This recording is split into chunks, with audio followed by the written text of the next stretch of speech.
War is taking place in Ukraine. Political conversations on the sidelines continue. Russia's foreign minister, Sergey Lavrov, is meeting his Saudi counterpart, Prince Faisal bin Farhan Al-Saud, in Moscow. The war, which is now into its second year, is top of their agendas. Daniel Hawkins is a journalist, and he's joining us live from Moscow. Neither side have said too much about this meeting, Daniel, so what are we expecting from it?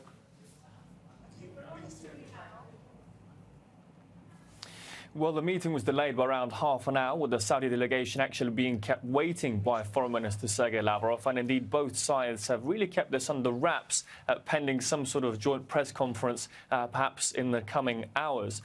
Bin Farhan, of course, this was his third major visit in 2 weeks. He has come back from Ukraine, where he had a historic visit meeting President Zelensky. He then travelled to London to meet the UK's Foreign Secretary James Cleverly.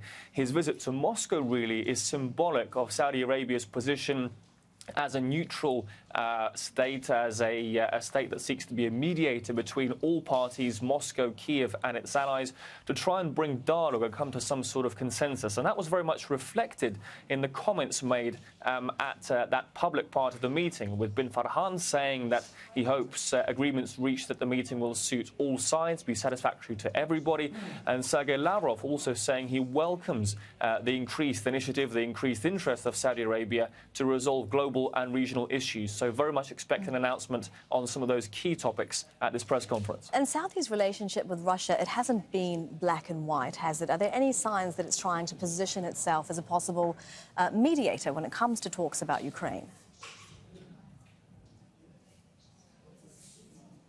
Absolutely. Well, Russia's relations with Saudi Arabia haven't been very much affected by the conflict in Ukraine. In fact, they seem to have grown even stronger. They've cooperated very closely on stabilizing energy market prices, cutting oil production, with Saudi Arabia raising prices for Europe and Asia. Bin Farhan at the Munich Security Conference last month said that talking to Russia, having dialogue with Russia, benefits everybody. And that's been reflected in Saudi Arabia's success in having some sort of mediation already, notably in the release of the Azov battalion prisoners from Mariupol. The King of Saudi Arabia was reported to have a strong role in that.